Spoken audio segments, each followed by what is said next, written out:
कार्रवाई होगी। लेकिन प्रशासन पता नहीं किस दबाव में कैसा काम कर रहा है। ये आदमी के ना कोई अधिकारों की बात करता है, ना किसी नियमों की बात करता है। ये तो कहता है कि सीधा आदमी को जेसीबी से उठा कर और दूसरे का कब्जा करा दो चीमा साहब का। मेरी जो ज़मीन है उसकी मेरे पास उसकी पूरी रजिस्ट्री है और जितनी रजिस्ट्री है उस पर मेरा कब्जा है। उत्तर प्रदेश के बरेली में 15 करोड़ के एक प्लॉट पर कब्जे को लेकर शनिवार को गैंगवार हो चुकी है। इस गैंगवार और कब्जे में भाजपा के दो दिग्गज नेताओं के नाम उछले हैं। एक पूर्व विधायक हैं पप्पू भरतोल, तो दूसरे उत्तराखंड की कैबिनेट मंत्री रेखा आर्या के पति पप्पू गिरधारी। इस घटना के बाद अब बरेली के पड़ोसी राज्य उत्तराखंड में एक विधायक और पूर्व विधायक पर अवैध तरीके से जमीन कब्जाने की कोशिश के आरोप लगे हैं। जिला उधम सिंह नगर के बाजपुर में यह घटना सामने आने के बाद हंगामा खड़ा हो गया। जमीन स्वामी के विरोध के बाद लाव लश्कर के साथ पहुंचे विधायक और पुलिस को वापस लौटना पड़ा। घटनाक्रम बाजपुर में शुगर फैक्ट्री और चीमा पेपर मिल के पास का है। पेपर मिल के पीछे लगभग 1.5 एकड़ भूमि है। आरोप है कि काशीपुर के विधायक प्रशासन पर दबाव बनाकर बुधवार को इस भूमि पर कब्जा करने पहुंच गए। लेखपाल पुलिस फोर्स के साथ जेसीबी भी पहुंच गई। खेत के मालिक हरजीत सिंह को इसकी भनक लगी तो वह परिवार के लोगों के साथ आ धमके। हरजीत के कड़े विरोध के बाद पूर्व विधायक और पुलिस राजस्व की टीम को वापस लौटना पड़ा। NH 74 स्थित बिजपुरी निवासी हरजीत सिंह ने बताया कि वर्ष 2004 में उन्होंने यहाँ 1.5 एकड़ भूमि खरीदी थी। उसकी रजिस्ट्री और दाखिल खारिज भी है। पिछले करीब 20 सालों से वह यहाँ खेती कर रहे हैं, लेकिन अब काशीपुर के पूर्व विधायक के पुत्र और मौजूदा विधायक त्रिलोक सिंह चीमा उनकी भूमि पर कब्जा करना चाहते हैं। राजनीतिक ताकत के दम पर वह प्रशासन पर दबाव बनाए हुए हैं। आज तो हद हो गई जब जेसीबी के साथ फोर्स भी आ धमकी।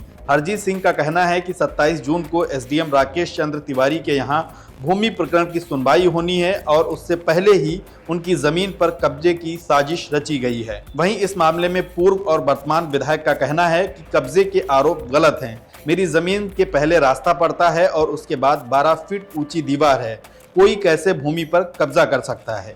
यानी पूर्व और मौजूदा विधायक दोनों ने जमीन पर कब्जे के आरोपों को सिरे से खारिज किया है। वहीं हरजीत सिंह ने विधायक पर जमीन कब्जाने के प्रयास का आरोप लगाया है। पेपर मिल की जमीन है, लगभग पुरानी 45 साल पुरानी। यहाँ दीवार भी बनी हुई है इनकी और फैक्ट्री भी लगी हुई थी।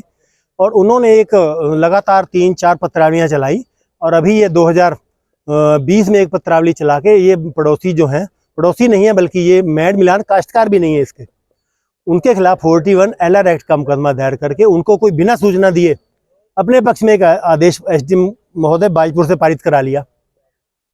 और उसके बाद जब हमें इसकी जानकारी हुई इस आदेश की, तो हमारे द्वारा उसमें रेस्टोरेशन प्रार्थना पत्र प्रस्तुत किया गया, जो एसडीएम साहब द्वारा बिना उसके विधि के नियमों को ध्यान में रखते हुए हमारा वो प्रार्थना पत्र दिनांक 20/6/2024 को खारिज कर दिया गया।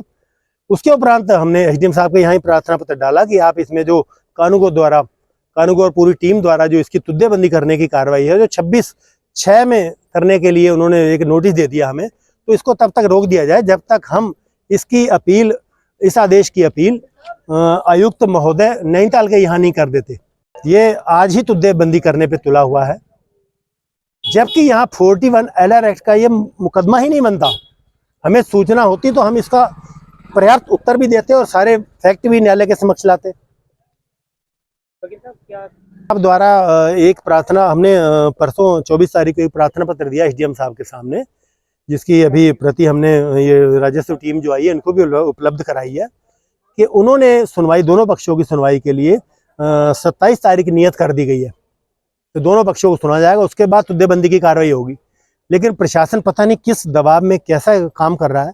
ये आदमी के ना कोई अधिकारों की बात करता है, ना किसी नियमों की बात करता है। ये तो कहता है कि सीधा आदमी को जेसीबी से उठा कर और दूसरे का कब्जा करा दो चीमा साहब का। चीमा साहब एक प्रभावशाली व्यक्ति हैं यहाँ पूरे उत्तराखंड के, तो अपने प्रभाव में ये दूसरे की जमीन पे जबरन कब्जा करने का प्रयास कर रहे हैं, जो कि ये विधि विरुद्ध है और इसकी घोर भर्त्सना करता हूँ मैं। मैंने 2004 से मैं खरीदी थी और तब से मेरा इस पर कब्जा है। आप चारों तरफ देख सकते हैं कि जो वो सामने वाली दीवार है 12 फुट ऊंची, उसके पार चीमा पेपर मिल है। तो उनका ये दावा है कि मैंने उनकी ज़मीन अपना मेड़ तोड़ के दबा ली है, जबकि मेरी जो ज़मीन है मेरे पास उसकी पूरी रजिस्ट्री है और जितनी रजिस्ट्री है उस पर मेरा कब्जा है और मौके पे मेरी फसल खड़ी हुई है। तो ये बिल्कुल वाद विवाद रहित ज़मीन है। आज तक कोई वो नहीं था, लेकिन अभी कुछ महीने पहले मुझे एक नोटिस प्राप्त हुआ, पहला नोटिस, जिसमें लगा कि आपकी ज़मीन अधिक है, आपने मेंढ तोड़ के, धारा 41 होती है जिसमें आप मेंढ तोड़ के दूसरे की ज़मीन हथिया लेते हैं। तो मैं सभी अधिकारियों को बताते बताते थक गया हूँ कि 12 फुट ऊंची दीवार है और उसके बीच में रास्ता है, तो ये कैसे संभव है कि मैं किसी की मेंढ तोड़ के दूसरे की ज़मीन पे कब्जा कर लूँ। तो उसी का ये मामला है और अभी कल इसकी सुनवाई थी, कल उसकी सुनवाई निहित है 27 तारीख को, लेकिन ये एक दिन पहले ही ये जेसीबी लेके और ये अपने प्रशासन पे दबाव डाल के राजनीतिक और ये तमाम इकट्ठे लोग करके ये दबाव डाल रहे हैं कि आपकी ज़मीन हदबंदी होएगी, आपकी ज़मीन हथिया ली जाएगी, जबकि इसकी पूरी रजिस्ट्री है मेरे पास। रजिस्ट्री से बड़ा कागज़ तो रेवेन्यू में कुछ नहीं होता ना, लेकिन यहाँ कोई सुनवाई करने को तैयार ही नहीं।